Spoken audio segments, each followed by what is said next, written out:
പുത്രന്മാരായ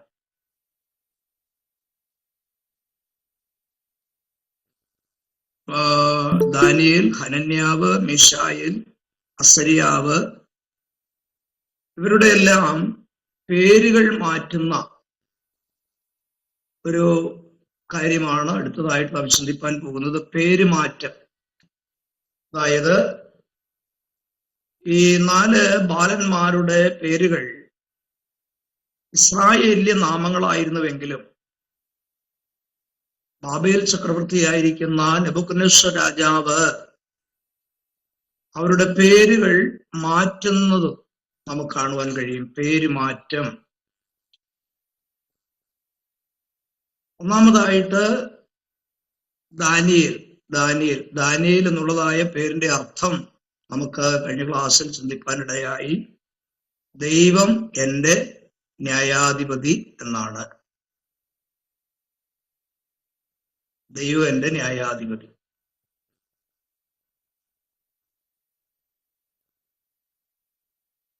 എന്നാൽ രാജാവ് ദാനിയേലിന് മറ്റൊരു പേര് കൊടുക്കാനിടയായി.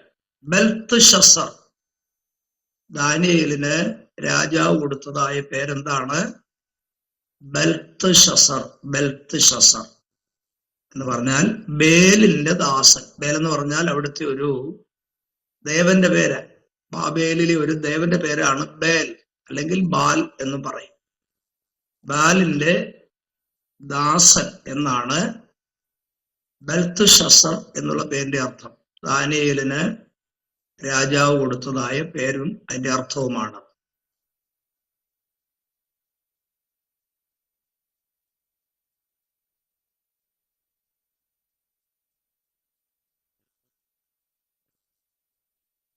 അടുത്തത് ഹനന്യാവ്.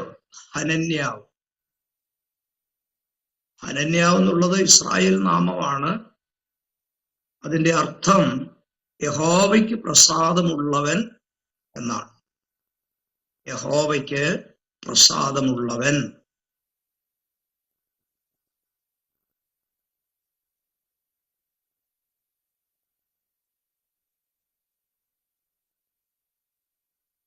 ഹനന്യാവിന് രാജാവ് കൊടുത്തതായ പേര് ശദ്രക്ക് എന്നാണ്. ശദ്രക്ക് എന്ന് പറഞ്ഞാൽ സൂര്യദേവനാൽ ആവിഷ്ടനായവൻ എന്നാണ്.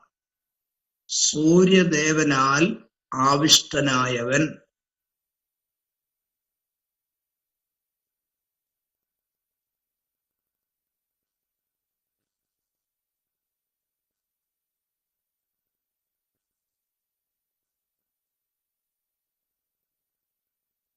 അടുത്തത് മിശായേൽ.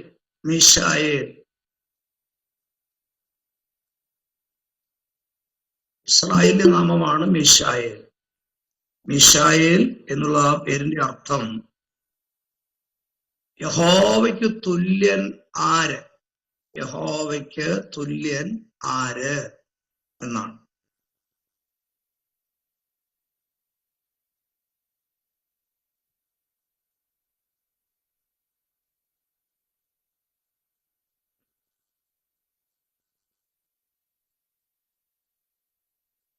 മീശായേലിന് രാജാവ് കൊടുത്തതായ പേര് മേശക്ക് എന്നാണ്.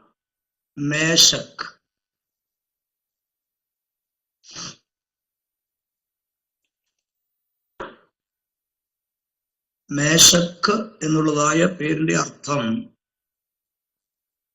ശാക്ക് ദേവിക്ക് തുല്യനായവൻ. ശാക്ക് എന്ന് പറഞ്ഞാൽ അവരുടെ ഒരു ദേവിയുടെ പേരാണ്. ശാക്ക് ദേവിക്ക്, ചാക്കല്ല, ശാക്ക് ദേവിക്ക് തുല്യനായവൻ എന്നാണ്.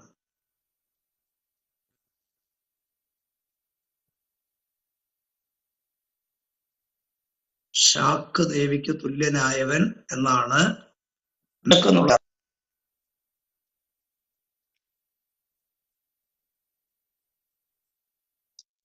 നാലാമത്തെ ആളിന്റെ പേര് അസര്യാവ്. ദാനിയേൽ, ഹനന്യാവ്, മീശായേൽ, അസര്യാവ് എന്ന് പറഞ്ഞാൽ ആ പേരിന്റെ അർത്ഥം ദൈവം എന്റെ സഹായകൻ എന്നാണ്.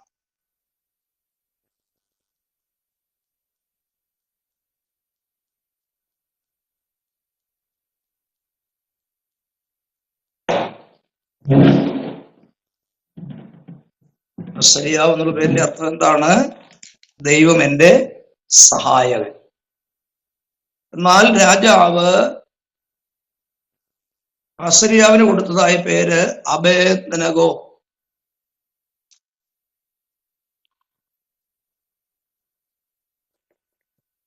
അബേദ്നെഗോ എന്ന് പറഞ്ഞാൽ ആ പേരിന്റെ അർത്ഥം ജ്വലിക്കുന്ന അഗ്നിയുടെ ദേവൻ എന്നാണ്. ജ്വലിക്കുന്ന അഗ്നിയുടെ ദേവൻ.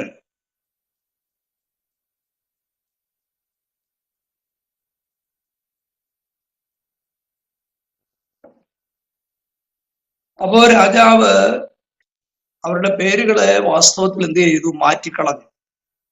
ഇവിടെ ഒരു കാര്യം നമുക്ക് മനസ്സിലാക്കാൻ കഴിയുന്നത്,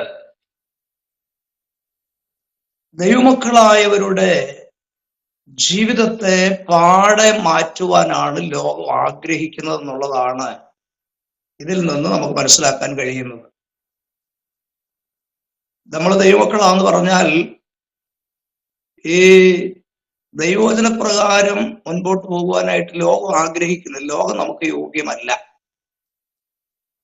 അത് പൂർണ്ണമായും വ്യത്യസ്തമായ ഒരു അനുഭവത്തിലേക്ക് നമ്മെ മാറ്റാനാണ് എപ്പോഴും ലോകം എന്ത് ചെയ്യുന്നത്? ആഗ്രഹിക്കുന്നത്. ആ ഒരു പാഠം നമുക്ക് ഇവരിൽ നിന്ന് ഗ്രഹിക്കാനായിട്ട് കഴിയും. അടുത്തതായിട്ട് ഈ എബ്രായ ബാലന്മാരെ സംബന്ധിച്ച് ഭക്ഷണമാറ്റത്തെ സംബന്ധിച്ചാണ് ചിന്തിപ്പാൻ പോകുന്നത്. അവരുടെ പേര് ഓൾറെഡി മാറ്റി. ഇനി അടുത്തതായിട്ട് അവരുടെ ഭക്ഷണ രീതി പാടെ മാറ്റാനായിട്ടാണ് രാജാവ് ആഗ്രഹിക്കുന്നത്. അതിന്റെ വേദഭാഗങ്ങളൊന്ന് നോട്ട് ചെയ്തോണം. ദാനിയേൽ പ്രവചനം 1-ാം അധ്യായം 8 മുതൽ 21 വരെയുള്ളതായ വേദഭാഗങ്ങളിലാണ് ഈ ഭക്ഷണമാറ്റത്തെ സംബന്ധിച്ചുള്ളതായ കാര്യങ്ങൾ രേഖപ്പെടുത്തിയിരിക്കുന്നത്.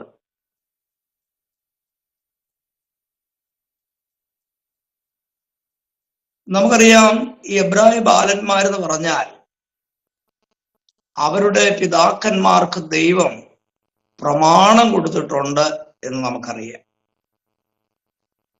ലോകക്കാർക്ക് പ്രമാണമില്ലാതിരിക്കുമ്പോൾ ദൈവജനത്തിന് ദൈവം പ്രമാണം നൽകിയിട്ടുണ്ട്. ആ പ്രമാണം അനുസരിച്ച് വേണം ദൈവമക്കൾ ജീവിക്കുവാൻ. ലേവ്യ പുസ്തകം 11-ാം അധ്യായം 1 മുതൽ 47 വരെയുള്ള വാക്യങ്ങൾ നാം ശ്രദ്ധിച്ചാൽ ദൈവജനത്തിന് ദൈവം നൽകിയിരിക്കുന്ന ഭക്ഷണത്തെ സംബന്ധിച്ചുള്ളതായ പ്രമാണങ്ങൾ ഈ ഭാഗത്ത് രേഖപ്പെടുത്തിയിട്ടുണ്ട്. ആവർത്തന പുസ്തകത്തിലും അത് കാണാൻ കഴിയും. നിങ്ങൾ ഈ ലോകത്തിലാണ് ജീവിക്കുന്നത് എങ്കിലും നിങ്ങൾക്ക് എന്ത് തിന്നാം, എന്ത് തിന്നരുത് എന്നുള്ളതായ നിയമം ദൈവം ഇസ്രായേലിന് നൽകുവാൻ ഇടയായിട്ടുണ്ട്. അപ്പോൾ ഇസ്രായേൽ മക്കളിൽപ്പെട്ട ഈ ബാലന്മാര് അവര് പ്രമാണം ലഭിച്ചവരായിരുന്നു. എന്ത് തിന്നണം, എന്ത് തിന്നരുത്. ദേശം മാറിപ്പോയി താമസിക്കേണ്ടി വന്നാലും, നമ്മൾ ഉദ്ദേശിക്കാത്ത ഒരു സ്ഥലത്ത് പാർക്കേണ്ടി വന്നാലും, നമ്മളൊരു കാര്യം ഗ്രഹിക്കേണ്ടത്, നമുക്ക് ഒരു പ്രമാണം ദൈവം തന്നിട്ടുണ്ട്.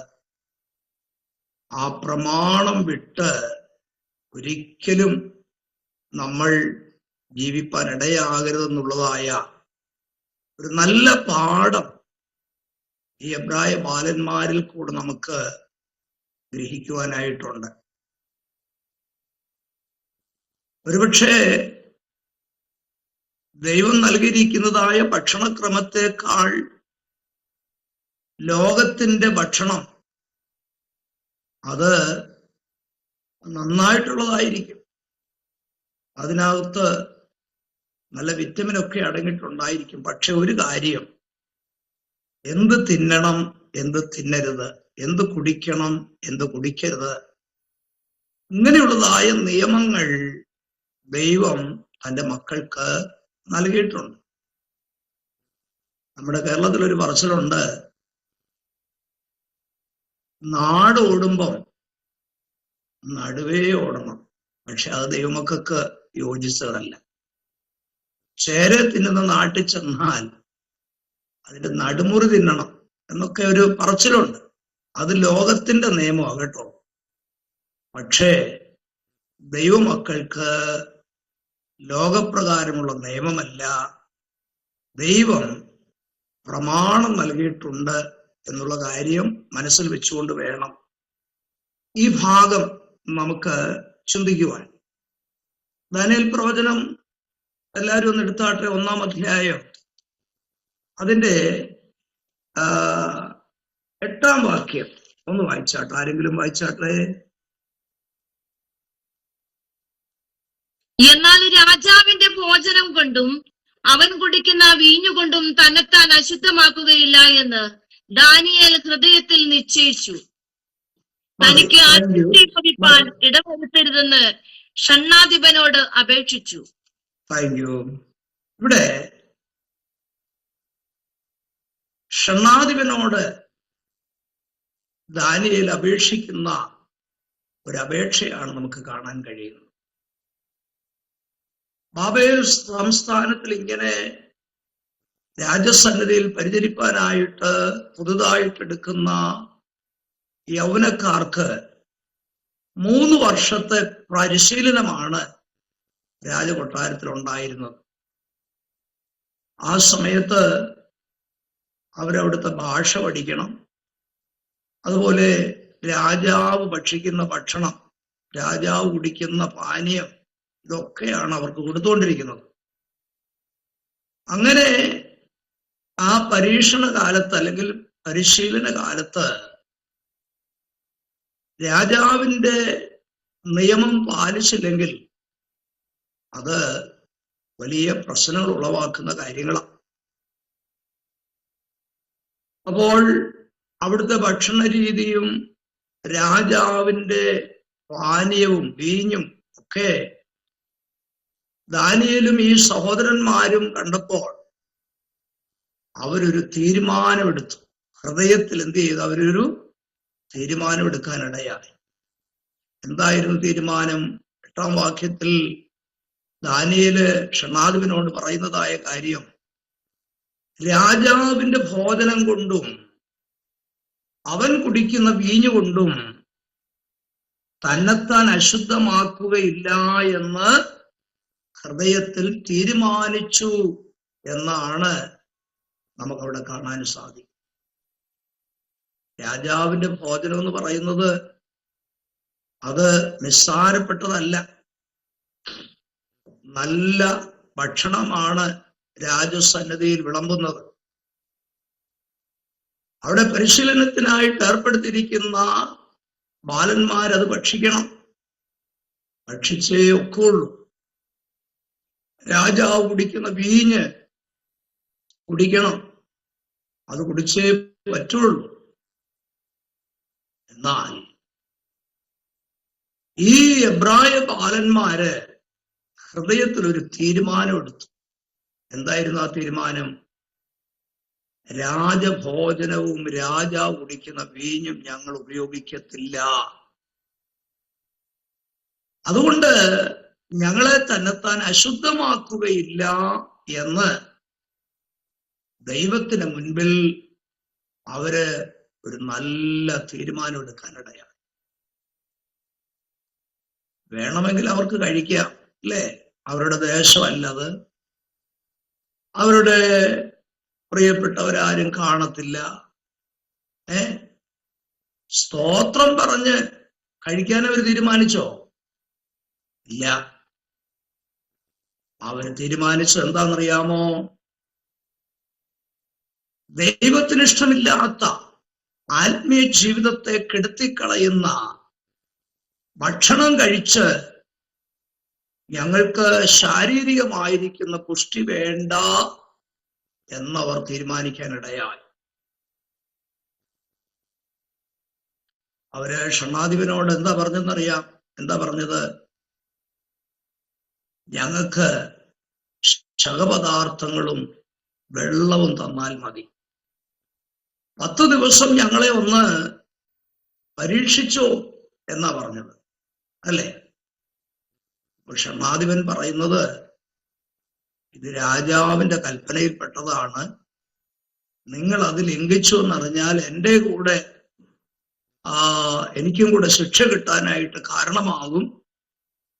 അപ്പോ ദാനിയേൽ പറയുന്നത്, ഞങ്ങളെ ഒന്ന് പരീക്ഷിച്ച് നോക്ക്, ഒരു 10 ദിവസം ഞങ്ങൾക്ക് ശകപദാർത്ഥങ്ങളും പച്ചവെള്ളവും തന്നാൽ മതി, ഞങ്ങളെ ഒന്ന് പരീക്ഷിച്ച് നോക്കാൻ പറഞ്ഞു. അപ്പോൾ ഇവിടെ നാം മനസ്സിലാക്കേണ്ട ഒരു 2 കാര്യമുണ്ട്. എന്തൊക്കെയാണെന്നറിയാമോ? എന്തുകൊണ്ടാണ് ഇവർ ഈ ഭക്ഷണം വെറുത്തത്, അല്ലെങ്കിൽ ഭക്ഷണം വേണ്ട എന്ന് തീരുമാനിക്കാൻ കാരണം? അതിന്റെ ഒരു കാരണം, രാജാവും രാജകൊട്ടാരത്തിലുള്ളവരൊക്കെ ഭക്ഷണം കഴിക്കുന്നതിന് മുൻപ് അവരുടെ ദേവന്റെ മുൻപിൽ ഈ ഭക്ഷണം കൊണ്ടുവച്ചിട്ട് അവര് പ്രസാദം തേടും. അപ്പം ബാക്കി ഭക്ഷിക്കുന്നതിന് എന്തോ പറയുന്നത്? വിഗ്രഹാർപ്പിതം എന്ന് പറയുന്നത്, അല്ലേ? യഹൂദന്മാര് അല്ലെങ്കിൽ ഇസ്രായേൽ ജനം വിഗ്രഹങ്ങളെ ആരാധിക്കാത്തവരും അതിനെ ഉണ്ടാക്കാത്തവരും അതിനെ സേവിക്കാത്തവരുമായതുകൊണ്ട് ബാലന്മാര് തീരുമാനിക്കാൻ കാരണം, വിഗ്രഹാർപ്പിതമായ ഭക്ഷണം ഞങ്ങൾക്ക് വേണ്ട, അത് ഞങ്ങളുടെ ദൈവത്തിന് ഇഷ്ടമില്ലാത്ത കാര്യമാണ്. മാത്രമല്ല, മുമ്പേ ലേവ്യ പുസ്തകത്തിലെ ചില വേദഭാഗങ്ങളെ സംബന്ധിച്ച് തന്നെ ഓർപ്പിച്ച സന്ദർഭത്തിൽ അവർക്ക് തിന്നാൻ പറ്റുന്നതും തിന്നാൻ പറ്റാത്തതുമായ മൃഗങ്ങളെ കുറിച്ചും മത്സ്യത്തെ കുറിച്ചൊക്കെ ആ ഭാഗത്ത് എഴുതിയിട്ടുണ്ട്. അപ്പോൾ ഒരുപക്ഷെ ഇവർക്ക് തിന്നാൻ പാടില്ലാത്തതായ മൃഗങ്ങളെയൊക്കെ അറുത്തായിരിക്കും അവിടെ ഭക്ഷണം ഉണ്ടാക്കുന്നത്. അപ്പൊ അതുകൊണ്ടും കൂടെയാണ് ഇവർ ഹൃദയത്തിൽ തീരുമാനിച്ചത്. എന്ത് തീരുമാനിച്ചു? രാജഭോജനം കൊണ്ട് ഞങ്ങൾ ഭക്ഷിച്ചത് ഞങ്ങളെ തന്നെ താൻ അശുദ്ധമാക്കുകയില്ല എന്ന് അവർ തീരുമാനിച്ചതിന്റെ കാരണം അതാണ്. എന്നാൽ 10 ദിവസം അവരെ പരീക്ഷിച്ചു നോക്കിയപ്പോൾ രാജഭോജനം കഴിച്ചവരെക്കാൾ, രാജാവിന്റെ വീഞ്ഞ് കുടിച്ചവരെക്കാൾ ഇവർ ആരായി കണ്ടു? അവരെല്ലാ വിധത്തിലും മാംസപുഷ്ടിയുള്ളവരും ജ്ഞാനമുള്ളവരും മുഖ തേജസ്സുള്ളവരുമായിട്ട് ആരോഗ്യമുള്ളവരായിട്ട് അവരെ കാണാനായിട്ടിടയായി. ഒന്ന് നോക്കിക്കേ, നമ്മുടെ ദൈവം എല്ലാ വിഷയത്തിലും നമ്മളെ കരുതുന്ന ദൈവമാകട്ടോ. നമ്മുടെ പുറകോട്ടുള്ള ജീവിതം, പിതാക്കന്മാരുടെ ജീവിതമൊക്കെ എടുത്തു നോക്കിയാൽ അവര് ദൈവനാമത്തിന് വേണ്ടി ഇറങ്ങി തിരിച്ചത് മുഖാന്തരം, അല്ലെങ്കിൽ കർത്താവിനെ സേവിപ്പാൻ ഇറങ്ങിയത് മുഖാന്തരം നമ്മുടെ പിതാക്കന്മാരും മാതാക്കളൊക്കെ എത്രയോ കഷ്ടതയും പട്ടിണിയും ഒക്കെ അനുഭവിപ്പാനായിട്ടിടയായി. എന്നാൽ നല്ല ഭക്ഷണമായിരുന്നില്ല അവർ കഴിച്ചതെങ്കിലും അവർ ഭക്ഷിച്ചതായ ഭക്ഷണത്തിലെല്ലാം ദൈവത്തിന്റെ കൃപയുണ്ടായി. സ്തോത്രം ചെയ്ത് പ്രാർത്ഥിച്ച് ആ ഉള്ള ഭക്ഷണം കഴിച്ചതിന്റെ ഫലമായി ദൈവമാണ് അവർക്ക് ആരോഗ്യവും ആയുസ്സും എല്ലാം നൽകുവാനിടയായി. നമ്മുടെ ദൈവം എല്ലാ വിധത്തിലും നമുക്ക് നല്ലവനായ ദൈവമാകട്ടോ. ദൈവം നമ്മളെ ഒരിക്കലും ഉപേക്ഷിക്കുന്ന ദൈവമല്ല. ലജ്ജിതരായി തീരുവാൻ, നിന്ദിതരായി തീരുവാൻ ദൈവം ഒരിക്കലും സമ്മതിക്കുന്ന ദൈവമല്ല എന്ന് നമുക്ക് മനസ്സിലാക്കാൻ കഴിയും. അപ്പോൾ ഈ ഭാഗത്ത് നിന്ന് നമുക്ക് ഗ്രഹിപ്പാൻ കഴിയുന്നത് ദൈവം നമ്മെ പരിപോഷിപ്പിക്കുന്ന ദൈവമാണ്. ദൈവം നമുക്ക് ആരോഗ്യം നൽകുന്ന ദൈവമാണ്. ദൈവം നമുക്ക് പുഷ്ടി നൽകുന്ന ദൈവമാണ്. ഇതൊക്കെയാണ് നമുക്ക് നമ്മുടെ ദൈവത്തെ കുറിച്ച് മനസ്സിലാക്കുവാൻ കഴിയുന്നത്. അങ്ങനെ 1-ാം അധ്യായത്തിൽ എബ്രായ ബാലന്മാർക്ക് ഉണ്ടായ പേരുമാറ്റത്തെക്കുറിച്ചും ഭക്ഷണമാറ്റത്തെക്കുറിച്ചൊക്കെയാണ് നമുക്ക് കാണാൻ സാധിക്കുന്നത്. ഈ ദൈവവചനം പറയുമ്പോൾ തന്നെ എനിക്ക് മറ്റൊരു കാര്യം കൂടെ എൻ്റെ പ്രിയപ്പെട്ടവരോട് ഓർപ്പിക്കുവാനുള്ളത്, ദൈവം നമുക്ക് തന്നിരിക്കുന്ന തലമുറകളെ സംബന്ധിച്ചുള്ള കാര്യമാണ്. അവര് ജോലിയോടുള്ള ബന്ധത്തിലായാലും ഉപരിപഠനത്തോടുള്ള ബന്ധത്തിലായാലും നമ്മുടെ ഭവനത്തെ വിട്ട്, നമ്മളെ വിട്ട് അവർ അന്യദേശത്ത് അല്ലെങ്കിൽ അന്യരാജ്യത്തൊക്കെ പോയി പാർക്കുമ്പോൾ നമ്മുടെ കുഞ്ഞുങ്ങൾ തെറ്റിപ്പോകാനുള്ള എല്ലാ സാധ്യതകളും അവിടെ ഉണ്ടെങ്കിലും ദൈവത്തിന്റെ വചനം അവരിലേക്ക് നമ്മൾ കൈമാറേണ്ടത് ആവശ്യമാണ്. അവരുടെ ഉള്ളിൽ ദൈവത്തിന്റെ വചനം ഉണ്ടെങ്കിൽ എവിടെ പോയാലും ഏത് സ്ഥാനത്തായിരുന്നാലും നമ്മുടെ കുഞ്ഞുങ്ങൾ തെറ്റിപ്പോകാനായിട്ടിടയാകത്തില്ല. കാരണം അവരുടെ ഉള്ളിൽ ദൈവത്തിന്റെ വചനമാകുന്ന വിത്ത് വീണിട്ടുണ്ടെങ്കിൽ അവരൊരിക്കലും തെറ്റിപ്പോകാൻ ഇടയാകത്തില്ല. അതിനായിട്ട് നമ്മൾ ചെയ്യേണ്ട കാര്യം, നമ്മുടെ തലമുറകളിലേക്ക് നമ്മൾ പഠിക്കുന്ന ദൈവവചനം നമ്മൾ കൈമാറണം. നമ്മുടെ വിശ്വാസം അവരിലേക്ക് കൈമാറുന്നവരായിരിക്കണം നമ്മൾ. അവർ നമ്മളെക്കാൾ ആത്മീയരാകണം. അതിനുവേണ്ടിയാണ് നമ്മൾ നമ്മുടെ തലമുറകൾക്കായിട്ട് പ്രാർത്ഥിക്കേണ്ടതായിട്ടിരിക്കുന്നത് എന്നുള്ള വസ്തുത ഇന്ന് രാത്രി ഞാൻ ദൈവനാമത്തിൽ ഏവരെയും ഓർപ്പിക്കുകയാണ്. അങ്ങനെ 1-ാം അധ്യായത്തിലെ വിഷയങ്ങൾ നമുക്ക് ഏറെക്കുറെ മനസ്സിലായല്ലോ. ഇനി 2-ാം അധ്യായത്തിലേക്ക് നമുക്ക് പ്രവേശിക്കാം. ദാനിയേൽ പ്രവചനം 2-ാം അധ്യായത്തിലെ വിഷയം എന്താണ്? നെബൂഖദ്നേസർ രാജാവ് കണ്ടതായ സമ്മിശ്ര ലോകബിംബം. അതാണ് 2-ാം അധ്യായത്തിലെ വിഷയം. 1-ാം അധ്യായത്തിലെ വിഷയം പ്രധാനമായിട്ടും ബാബേൽ പ്രവാസം എന്നുള്ളതാണ്. 2-ാം അധ്യായത്തിലെ പൊതുവിഷയം അല്ലെങ്കിൽ പ്രത്യേക വിഷയം എന്താണ്? നെബൂഖദ്നേസർ രാജാവ് കണ്ടതായ സമ്മിശ്ര ലോക ബിംബം.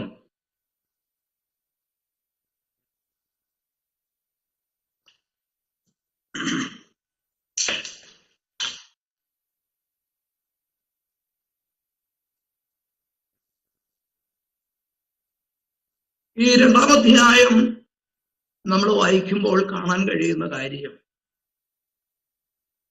നെബൂഖദ്നേസർ രാജാവിന്റെ വാഴ്ചയുടെ 2-ാം ആണ്ടിൽ നെബൂഖദ്നേസർ സ്വപ്നം കണ്ടു. അവന്റെ മനസ്സ് വ്യാകുലപ്പെട്ടു, അവന് ഉറക്കമില്ലാതെയായി. ഇവിടുത്തെ വിഷയം, രാജാവ് ഉറക്കത്തിൽ രാത്രിയിൽ ഒരു സ്വപ്നം കണ്ടു. സ്വപ്നം കണ്ടിട്ട് രാവിലെ നേരം വെളുത്തപ്പോൾ സ്വപ്നം കണ്ടെന്ന് ഓർമ്മയുണ്ട്, പക്ഷേ സ്വപ്നം എന്താണെന്ന് മറന്നുപോയി. വളരെ ആഴമുള്ള അർത്ഥമുള്ള ഒരു സ്വപ്നമാണ് താൻ കണ്ടതെന്നൊരു ചിന്ത തനിക്കുണ്ട്, പക്ഷേ സ്വപ്നം എന്താണെന്ന് ഓർത്തെടുക്കാൻ പറ്റുന്നില്ല.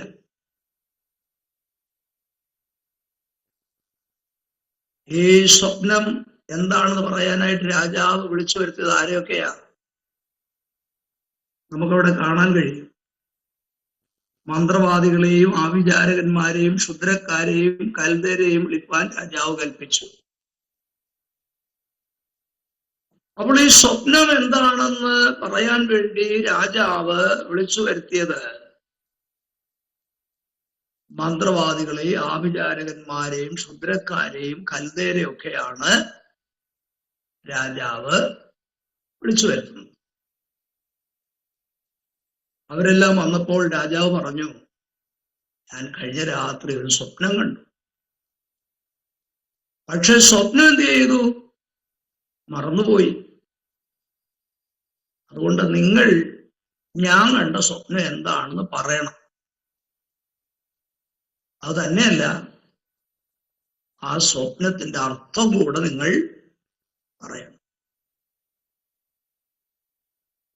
ആഭിചാരകന്മാരും മന്ത്രവാദികളും ക്ഷുദ്രക്കാരും ഒക്കെ അവരുടെ പരിചയവും അവരുടെ പഠനവും ഒക്കെ ഉപയോഗിച്ചിട്ട് രാജാവ് കണ്ട സ്വപ്നം എന്താണെന്നും ഒന്നും അവർ പറയാൻ പറ്റിയില്ല. അപ്പൊ അവര് കൂടി ആലോചിച്ചിട്ട് പറഞ്ഞു, രാജാവേ, സ്വപ്നം എന്താണെന്ന് പറയുകയാണെങ്കിൽ അർത്ഥം ഞങ്ങള് പറയാം. രാജാവ് പറഞ്ഞു, എന്നെ കളിപ്പിക്കണ്ട, അങ്ങനെ കളിപ്പിക്കാവുന്ന ഓർക്കുകയും വേണ്ട.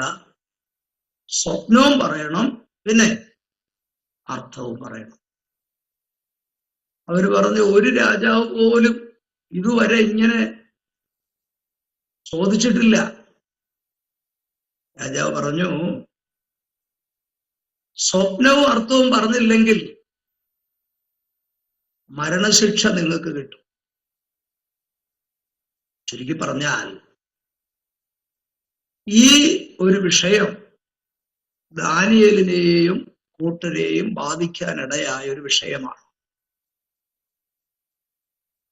അവര് സ്വപ്നാർത്ഥവും പറഞ്ഞില്ലെങ്കിൽ, അല്ലെങ്കിൽ ക്ഷുദ്രം ചെയ്യുന്നവരും ആഭിചാരകന്മാരും പറഞ്ഞില്ലെങ്കിൽ ഇവർക്കും മരണം ഉറപ്പാണ്. നമുക്കറിയാം, ദാനിയേല് രാജാവിനോട് അപേക്ഷിക്കുകയാണ്, ഞങ്ങൾക്കൊരു അല്പസമയം തരണം. എന്തിനാണെന്നറിയാമോ? ഞങ്ങളുടെ ദൈവം പ്രാർത്ഥന കേൾക്കുന്ന ദൈവമാണ്. ഞങ്ങളുടെ ദൈവത്തോട് പ്രാർത്ഥിച്ചാൽ ഞങ്ങളുടെ ദൈവം രഹസ്യങ്ങൾ വെളിപ്പെടുത്തുന്ന ദൈവമാണ്. അല്ലെങ്കിൽ രാജാവ് അരമനയിൽ കിടന്നുകൊണ്ട് കണ്ടതായ സ്വപ്നം പ്രാർത്ഥിച്ചാൽ ഞങ്ങളുടെ ദൈവം ഞങ്ങളെ കാണിക്കും. അങ്ങനെ അല്പസമയം ദാനിയേലിന് വേണ്ടി രാജാവ് നൽകാനിടയായി. അവിടെ എന്താ സംഭവിച്ചത്? ദാനിയേലും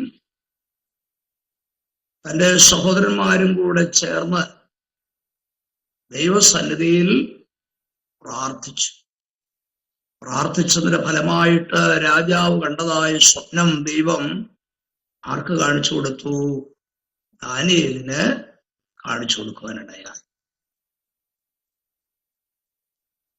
2-ാം അധ്യായം എടുത്താട്ടെ. 2-ാം അധ്യായത്തിന്റെ 31 വാക്യങ്ങൾ പ്ലീസ് ഒന്ന് വായിച്ചാട്ടെ. രാജാവ് കണ്ട ദർശനമോ വലിയൊരു ബിംബം വലിപ്പമേറിയതും വിശേഷ ശോഭയുള്ളതുമായ ആ ബിംബം തിരുമുമ്പിൽ നിന്നു. അതിന്റെ രൂപം ഭയങ്കരമായിരുന്നു. വായിച്ചോ, താഴോട്ട് വായിച്ചോ.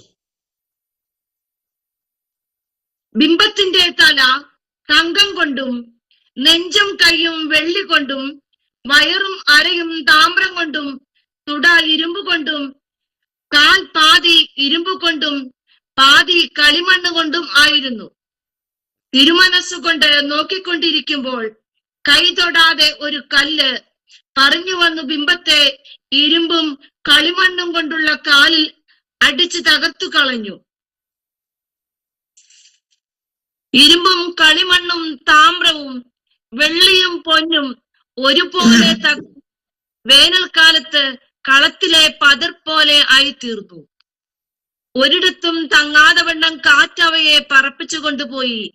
ബിംബത്തെ അടിച്ച കല്ല് ഒരു മഹാപർവ്വതമായി തീർന്നു. ഭൂമിയിലൊക്കെയും നിറഞ്ഞു. ഇതത്രേ സ്വപ്നം. മതി. Thank you. അപ്പോൾ ദാനിയേലും കൂട്ടരും പ്രാർത്ഥിച്ച സമയത്ത് രാജാവ് കണ്ടതായിരിക്കുന്ന സ്വപ്നം ദൈവം ദാനിയേലിന് വെളിപ്പെടുത്തി കൊടുക്കുവാനിടയായി. അല്ല, ഞാൻ പറയാറുണ്ട്, കാണുവാണെങ്കിൽ ഇങ്ങനെയൊക്കെയുള്ള സ്വപ്നം കാണണം.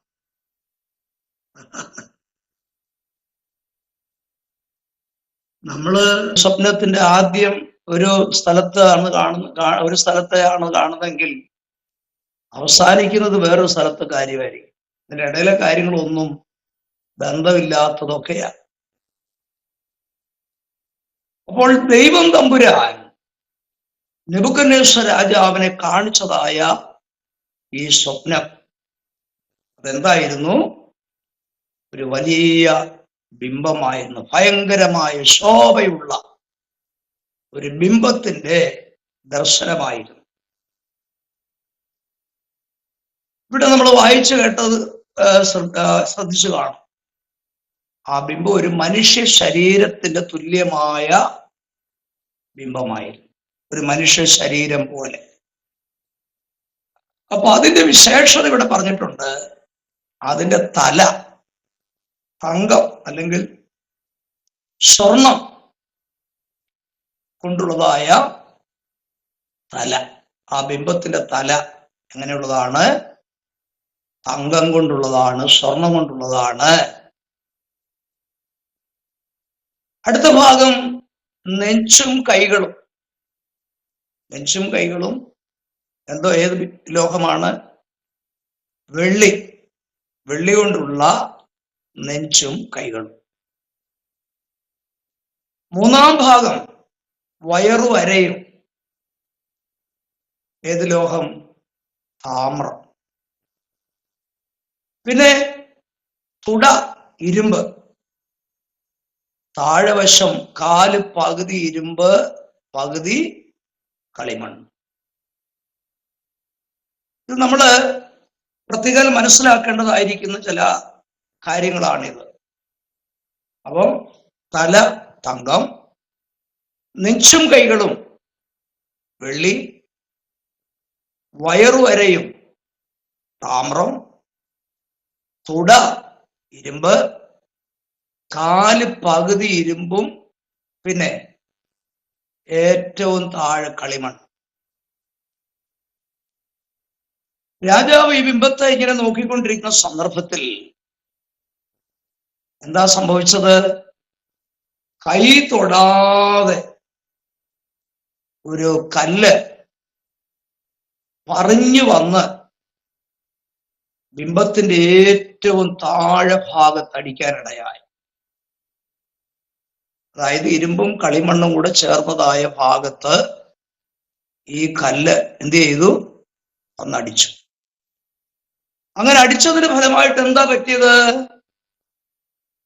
ഈ സ്വർണവും വെള്ളിയും ഇരുമ്പും ഒക്കെയായ ഈ ബിംബം തകർന്നുപോയി. വേനൽക്കാലത്ത് പതർ കാറ്റ് പറപ്പിക്കുന്നത് പോലെ അത് അപ്രത്യക്ഷമായി തീരുവാനിടയായി. പിന്നെയോ കൈ തൊടാതെ പറഞ്ഞു വന്നതായ കല്ല് ഒരു മഹാപർവ്വതമായി തീർന്നു. ഇതാണ് ദാനിയേൽ കണ്ടതായ സ്വപ്നം, അല്ലെങ്കിൽ രാജാവിന് ദൈവം കാണിച്ച സ്വപ്നം. നമുക്ക് ഈ ബിംബത്തിന്റെ വിശദീകരണത്തിലേക്ക് പോകുന്നതിന് മുൻപ് നമുക്ക് ചില കാര്യങ്ങൾ മനസ്സിലാക്കാനായിട്ടുണ്ട്. അതെന്താണെന്ന് ഞാൻ ഒന്ന് വേഗത്തിൽ പറയാം. ഒന്നാമത് നമുക്ക് മനസ്സിലാക്കാൻ കഴിയുന്ന കാര്യം, ഞാൻ പറയുന്ന പോലെ നിങ്ങൾ എഴുതിയെടുത്തില്ലെങ്കിലും നിങ്ങൾക്ക് മനസ്സിലാകുന്ന രീതിയിൽ നിങ്ങളുടെ ഭാഷയിൽ എഴുതിയാൽ മതി. ഞാൻ പറയുന്നത് പോലെ ഒരു നോട്ട് തയ്യാറാക്കണമെന്നില്ല. ഇവിടെ നമുക്ക് മനസ്സിലാക്കാൻ കഴിയുന്ന ഒന്നാമത്തെ കാര്യം, ദൈവത്തിന് മുൻപിൽ ലോകജ്ഞാനത്തിന്റെ പോരായ്മയാണ് നമുക്ക് ഗ്രഹിക്കാൻ കഴിയുന്നത്. ഞാൻ പറഞ്ഞ മനസ്സിലായോ? ദൈവത്തിന് മുൻപിൽ ലോകജ്ഞാനത്തിന് പിടിച്ചു നിൽക്കാൻ കഴിയത്തില്ല. അങ്ങനെ പറയാൻ കാരണം, രാജാവ് കണ്ടതായിരിക്കുന്ന സ്വപ്നം മറന്നുപോയെങ്കിലും അതെന്താണെന്ന് രാജാവ് ചോദിച്ചത് ആരോടാണ്? മന്ത്രവാദികളോടും ആഭിചാരകന്മാരോടും ക്ഷുദ്രക്കാരോടും കൽദയരോടുമാണ് രാജാവ് ചോദിച്ചത്. രാജാവിന്റെ മുമ്പിൽ അവർ ജ്ഞാനികളാണ്. കഴിഞ്ഞ കാലങ്ങളിലൊക്കെ അവരുടെ ജ്ഞാനം രാജാവിന് വളരെ ഉപകാരമായി തീർന്നിട്ടുണ്ട്, ഇല്ലെന്ന് പറയാൻ പറ്റുകയില്ല. പക്ഷേ ദൈവത്തിന്റെ സന്നിധിയിൽ വന്നപ്പോൾ അവരുടെ ജ്ഞാനം ഒന്നുമില്ലെന്ന് തെളിയിക്കപ്പെടുകയാണ്. അവർ പറഞ്ഞു, ഞങ്ങളെ കൊണ്ട് ഇത് പറയാൻ ഒക്കത്തില്ല. അപ്പോൾ അതിന്റെ അർത്ഥം എന്താണ്? ലോകജ്ഞാനം ദൈവത്തിന്റെ സന്നിധിയിൽ തികവുള്ളതല്ല എന്നാണ് ആ ഭാഗം നമ്മെ പഠിപ്പിക്കുന്നത്.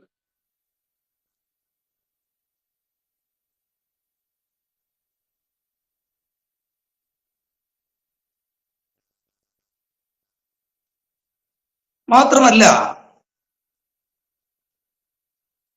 നമുക്ക് ഈ സ്വപ്നത്തോടുള്ള ബന്ധത്തിൽ മനസ്സിലാക്കാനുള്ള മറ്റൊരു കാര്യം,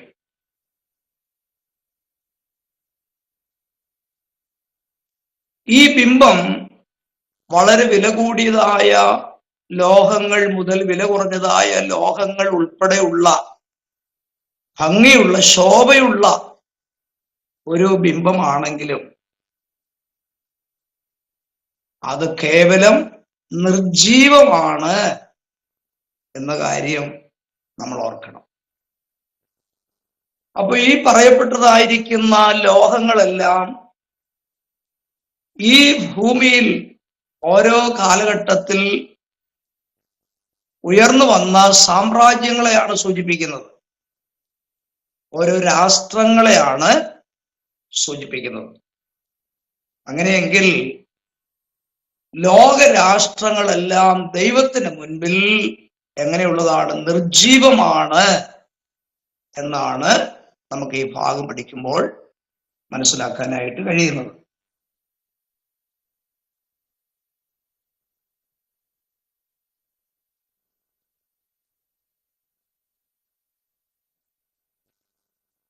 മാത്രമല്ല, തല തങ്കം, നെഞ്ചും കൈകളും വെള്ളി, വയറുവരയും താമ്രം, തുട ഇരുമ്പ്, കാല് പകുതി ഇരുമ്പ് പകുതി കളിമണ്ണ്. വാസ്തവത്തിൽ ഇതിന്റെ ഘടന നാം ശ്രദ്ധിച്ചാൽ യോജിച്ചു നിൽക്കുന്ന ഒരു പ്രകൃതി ഈ ബിംബത്തിൽ നമുക്ക് കാണാൻ കഴിയുന്നില്ല.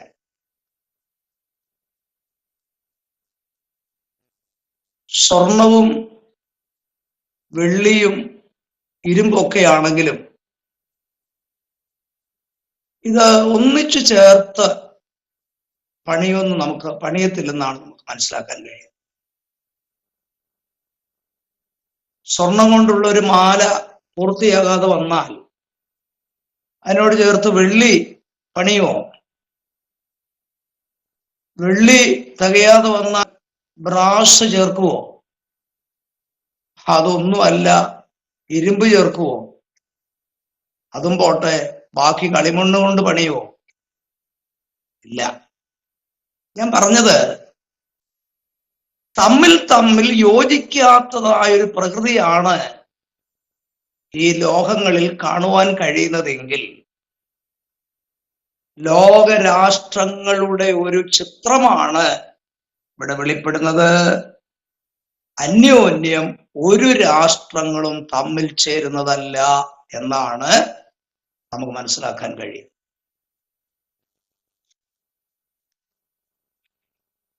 ഇപ്പോൾ മിഡിൽ ഈസ്റ്റുകളിലൊക്കെ നടക്കുന്നതായ യുദ്ധങ്ങളെ സംബന്ധിച്ചൊക്കെ നാം ശ്രദ്ധിച്ചാൽ നമ്മളെ ചിന്തിച്ചതിന്റെ തെളിവുകളാണ് അവിടെ നമുക്ക് കാണാൻ കഴിയുന്നത്. തമ്മിൽ ചേരുവാൻ കഴിയാത്ത, യോജിച്ചു നിൽക്കുവാൻ കഴിയാത്തതായ ആ പ്രവണതയാണ് രാഷ്ട്രങ്ങളിൽ നമുക്ക് കാണുവാനായിട്ട് സാധിക്കുന്നത്. അടുത്തതായിട്ട് മറ്റൊരു ചിന്ത ഞാൻ പറയാം. ഏറ്റവും വില കൂടിയതായ സ്വർണം തല ഏറ്റവും മുകളിലും, അതിൽ താണത് വെള്ളി അതിൻ്റെ താഴെ, പിന്നെ താമ്രം അല്ലെങ്കിൽ ബ്രാസ്, പിന്നെ ഇരുമ്പ്, ഏറ്റവും അടിയിൽ എന്തുവാ? കളിമണ്ണ്. കളിമണ്ണിലാണിത് അടിസ്ഥാനം കാണുന്നത് എന്ന് പറഞ്ഞാൽ എളുപ്പത്തിൽ തലകുത്തി വീഴുന്നതായ ഒരു കാര്യമാണ് ഈ ബിംബത്തോടുള്ള ബന്ധത്തിൽ നമുക്ക് കാണാൻ കഴിയുന്നത്.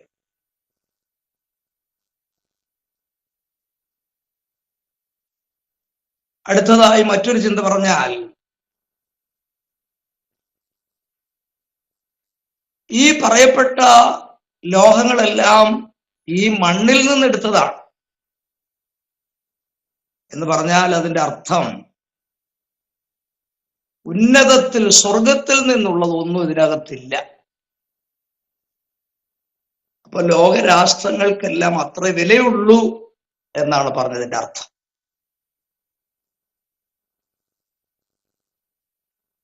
അപ്പോൾ ഈ ബിംബത്തിൽ നിന്ന് നമുക്ക് പല കാര്യങ്ങൾ ഇത്തരണത്തിൽ ചിന്തിക്കുവാനായിട്ടുണ്ട്. ഇനി ഈ ബിംബത്തിന്റെ വ്യാഖ്യാന ഭാഗത്തേക്ക് നാം കടന്നു വന്നാൽ, BC 606 മുതൽ AD 364 വരെ ഉണ്ടായിരുന്ന 4 ലോകൈക സാമ്രാജ്യങ്ങളെയാണ് ഈ ലോഹങ്ങളെല്ലാം ചിത്രീകരിക്കുന്നതെന്ന് നമുക്ക് വ്യാഖ്യാനിച്ച് പഠിക്കുവാനായിട്ട് കഴിയും. ആദ്യം തങ്കം കൊണ്ടുള്ള തല, തങ്കം കൊണ്ടുണ്ടാക്കിയ തല അല്ലെങ്കിൽ സ്വർണം. അത് സൂചിപ്പിക്കുന്നത് ബാബിലോൺ സാമ്രാജ്യത്തെയാണ്. ബാബിലോൺ സാമ്രാജ്യം.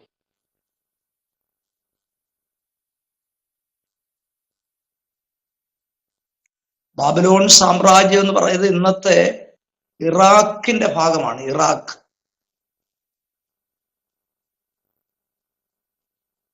അപ്പോ ബാബിലോൺ സാമ്രാജ്യവും അതിന്റെ ചക്രവർത്തിയായിരുന്ന നെബൂഖദ്നേസറിനെ ഒക്കെയാണ് തങ്കം കൊണ്ടുണ്ടാക്കിയതായ തല സൂചിപ്പിക്കുന്നത്.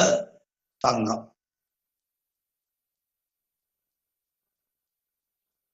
അടുത്തത് നെഞ്ചും കൈയും വെള്ളി. രണ്ടാം ഭാഗം നെഞ്ചും കൈയും വെള്ളി. അത് ബാബിലോൺ സാമ്രാജ്യം അസ്തമിച്ച ശേഷം നിലവിൽ വന്ന മേദ്യ പാർസ്യ സാമ്രാജ്യങ്ങളെയാണ് സൂചിപ്പിക്കുന്നത്.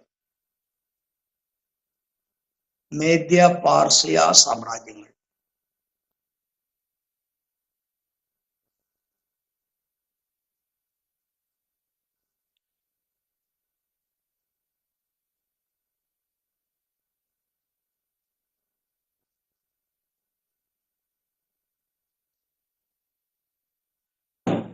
മൂന്നാമത്തെ ഭാഗം വയറു അരയും താമ്രം അല്ലെങ്കിൽ ബ്രാസ് എന്ന് പറയാം. ബ്രാസ്.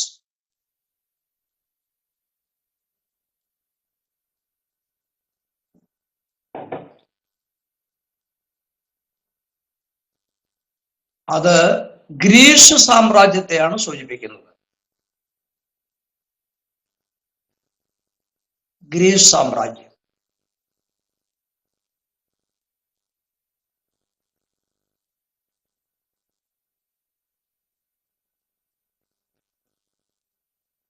അടുത്തത് തുട, ഇരുമ്പ് കൊണ്ടുള്ളത്. അത് റോമൻ സാമ്രാജ്യത്തെയാണ് സൂചിപ്പിക്കുന്നത്. റോമ സാമ്രാജ്യം.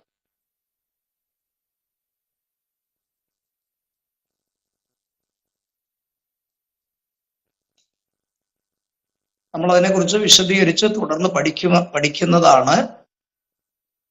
അപ്പൊ ഈ 4 ലോഹങ്ങൾ 4 സാമ്രാജ്യങ്ങളെയാണ് സൂചിപ്പിക്കുന്നത്. ഒന്ന് ബാബിലോൺ സാമ്രാജ്യം, 2 മേദ്യ പാർസ്യ സാമ്രാജ്യം, 3 ഗ്രീക്ക് സാമ്രാജ്യം, 4 റോമ സാമ്രാജ്യം.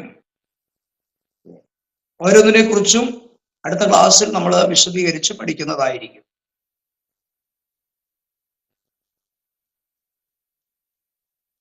നമുക്കറിയാം, BC 606 ആരംഭിച്ചതായിരിക്കുന്ന ബാബിലോൺ സാമ്രാജ്യത്തെ തുടർന്ന് ഈ ലോകത്തിൽ അഭ്യുന്നതി പ്രാപിച്ച, അതായത് സ്കൂളിലൊക്കെ പഠിക്കുന്നതായ ചരിത്ര ഭാഗങ്ങളാണിത്.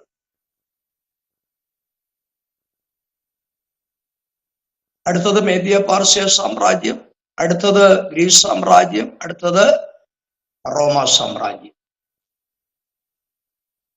നമ്മുടെ കർത്താവായ യേശുക്രിസ്തു ലോകത്തിൽ ജനിക്കുന്ന കാലത്ത് ആ സമയത്തുണ്ടായിരുന്ന സാമ്രാജ്യം, ഭരണം എന്ന് പറയുന്നത് റോമൻ ഭരണകൂടമായിരുന്നു. എന്നാൽ റോമൻ സാമ്രാജ്യം 2 ഭാഗങ്ങളായി തിരിഞ്ഞ് അത് AD 364 അത് നാമാവശേഷമായി തീരുവാനിടയായി.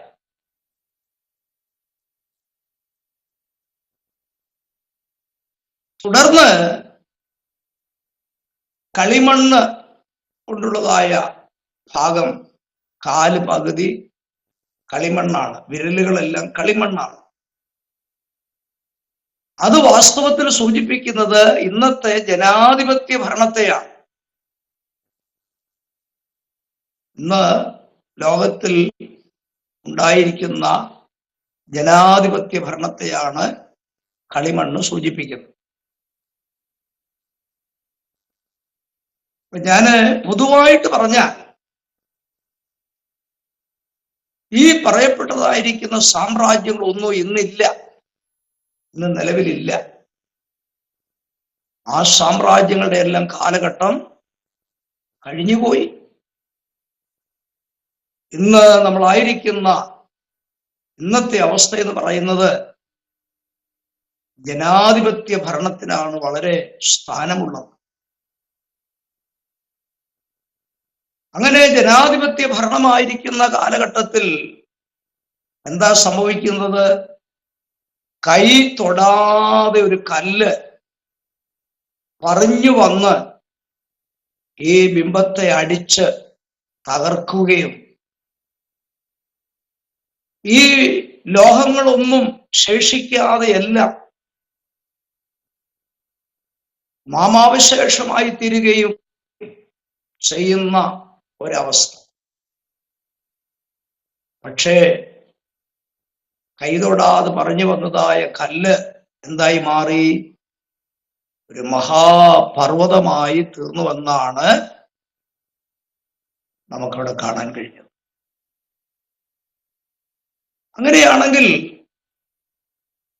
ഈ സാമ്രാജ്യങ്ങളെല്ലാം അസ്തമിച്ച് ഈ ഭരണകൂടമെല്ലാം നാമാവശേഷമാകുന്നത് എപ്പോഴാന്ന്? നമ്മുടെ വാഴ്ത്തപ്പെട്ടവനായിരിക്കുന്ന കർത്താവിന്റെ വരവോടുകൂടാണ്. കൈതൊടാതെ പറഞ്ഞു വരുന്ന കല്ല് യേശു ക്രിസ്തുവിനെയാണ് സൂചിപ്പിക്കുന്നത്. കർത്താവിനെ കല്ലിനോട്, പാറയോട് സാമ്യപ്പെടുത്തി ദൈവത്തിൽ പറഞ്ഞിട്ടുണ്ട്. സങ്കീർത്തന ഭാഗങ്ങളിലൊക്കെ നമ്മുടെ ദൈവം ഉറപ്പുള്ള പാറയാണെന്ന് കാണാൻ കഴിയും. കർത്താവ് തന്നെ പറഞ്ഞു, പത്രോസേ, നീ പത്രോസാണ്, ഈ പാറമേൽ ഞാൻ എൻ്റെ സഭ പണിയും. പക്ഷെ ആ വാക്യം പലരും തെറ്റിച്ച പറയുന്നത്. എങ്ങനെയാ പറയുന്നത് പലരും? പത്രോസേ, നീ പാറയാണ്, ആ പാറപ്പുറത്ത് ഞാൻ എൻ്റെ സഭ പണിയുമെന്നാ പലരും പറയുന്നത്. അറിയാതെ പറഞ്ഞു പോകുന്നതാ. പത്രോസ് പാറയാണെന്ന് കർത്താവ് പറഞ്ഞിട്ടില്ല. അവിടെ പറയുന്നത് നീ പത്രോസാണ്, നീ പത്രോസ. പക്ഷേ ക്രിസ്തു ആകുന്ന പാറമേലാണ് ദൈവസഭ പണിതിരിക്കുന്നത്. അപ്പോൾ കർത്താവിനെ പാറയോടും കല്ലിനോടും ഒക്കെ സാദൃശ്യപ്പെടുത്തി ദൈവത്തിൽ കാണാൻ കഴിയും. 1 കൊരിന്ത്യർ ലേഖനം 10-ാം അധ്യായത്തിൽ പറഞ്ഞിട്ടുണ്ട്, നിങ്ങളെ അനുഗമിച്ച ആത്മീയ പാറയിൽ നിന്നല്ലോ അവർ കുടിച്ചത്, ആ പാറ ക്രിസ്തു എന്ന് പറഞ്ഞിട്ടുണ്ട്. 1 പത്രോസിന്റെ ലേഖനത്തിൽ കാണാൻ കഴിയും, ജീവനുള്ള കല്ലായ അവന്റെ അടുക്കൽ വന്നിട്ട് നിങ്ങളും ജീവൻ പ്രാപിച്ചു എന്ന് കാണാൻ കഴിയും. അപ്പൊ കൈ തൊടാതെ പറഞ്ഞു വരുന്നതായ കല്ല് ആരെയാണ് സൂചിപ്പിക്കുന്നത്? നമ്മുടെ വാഴ്ത്തപ്പെട്ടവനായിരിക്കുന്ന കർത്താവായ യേശു ക്രിസ്തുവിനെയാണ് സൂചിപ്പിക്കുന്നത്. ഈ ഭരണകൂടങ്ങളെയും ഇന്നത്തെ ചക്രവർത്തിമാരെയും ഇന്നത്തെ ഭരണാധികാരികളെയും എല്ലാം തച്ചുടച്ചിട്ട് നമ്മുടെ കർത്താവ് ഈ ഭൂമിയിൽ 1000 വർഷം ഭരിക്കും എന്നുള്ള സത്യത്തെയാണ് ഈ സ്വപ്നം സൂചിപ്പിക്കുന്നതെന്ന് നാം മറന്നു പോകരുത്. അവിടെ നമ്മൾ കണ്ടു, കൈതൊടാതെ പറഞ്ഞു വന്ന കല്ല് ഒരു മഹാപർവ്വതമായി തീർന്നു. മഹാപർവ്വതം എന്നവിടെ പറഞ്ഞിരിക്കുന്നതിന്റെ കാരണം യേശു ലോകത്തിൽ വന്ന് 1000 വർഷം ഭൂമിയെ ഭരിക്കും എന്നുള്ളതായിരിക്കുന്ന സത്യത്തെയാണ് അത് വിളിച്ചറിയിക്കുന്നത്. അപ്പോൾ ജാതി രാജാവായിരിക്കുന്ന നെബൂഖദ്നേസർ രാജാവിനെയാണ് ഈ ലോകൈക സാമ്രാജ്യത്തെ സംബന്ധിക്കുന്നതായിരിക്കുന്ന അർത്ഥമുള്ള ഒരു സ്വപ്നം ദൈവം കാണിക്കുവാനായിട്ടിടയായത്. ഈ സ്വപ്നം കണ്ടതുപോലെ തന്നെ ലോകത്തിൽ ഈ പറയപ്പെട്ട സാമ്രാജ്യങ്ങളെല്ലാം അതാത് സമയത്ത് ഉദയം ചെയ്യുകയും അവസാനിക്കുകയും ചെയ്തതായിട്ടൊക്കെ നമുക്ക് കാണുവാനായിട്ട് കഴിയും. നെബൂഖദ്നേസർ രാജാവിന്റെ സാമ്രാജ്യമായിരുന്നു ബാബേൽ സാമ്രാജ്യം. ബാബേൽ സാമ്രാജ്യത്തെ കുറിച്ച് ചരിത്രത്തിലൂടെ ഒരുപാട് കാര്യങ്ങൾ പഠിക്കാനുണ്ട്. അത് കഴിഞ്ഞ് നിലവിൽ വന്ന സാമ്രാജ്യമായിരുന്നു മേദ്യ പാർസ്യ സാമ്രാജ്യം. ഇറാൻ ഒക്കെ അതിനകത്ത് ഉൾപ്പെടുന്നതാണ്. അടുത്ത സാമ്രാജ്യമായിരുന്നു ഗ്രീക്ക് സാമ്രാജ്യം, അലക്സാണ്ടർ ചക്രവർത്തിയുടെ ഗ്രീക്ക് സാമ്രാജ്യം. അതിനുശേഷം വന്ന സാമ്രാജ്യമാണ് ഉരുക്ക് ഭരണാധികൾ ഇരുന്ന റോമ സാമ്രാജ്യം. അതെല്ലാം തകർന്നില്ലേ? ഒന്നും നിലനിന്നില്ല. ദൈവദൃഷ്ടിയിൽ ലോകീയ സാമ്രാജ്യങ്ങൾ നിലനിൽക്കത്തില്ല, എല്ലാം അവസാനിക്കും. കർത്താവ് വരും, കർത്താവിന്റെ രാജ്യം കർത്താവ് സ്ഥാപിക്കും. അതാണ് ചുരുക്കമായി ഈ സ്വപ്നത്തിൽ കൂടെ നമുക്ക് മനസ്സിലാക്കാൻ കഴിയുന്നത്. കർത്താവ് അനുവദിച്ചാൽ അടുത്ത ക്ലാസ്സിൽ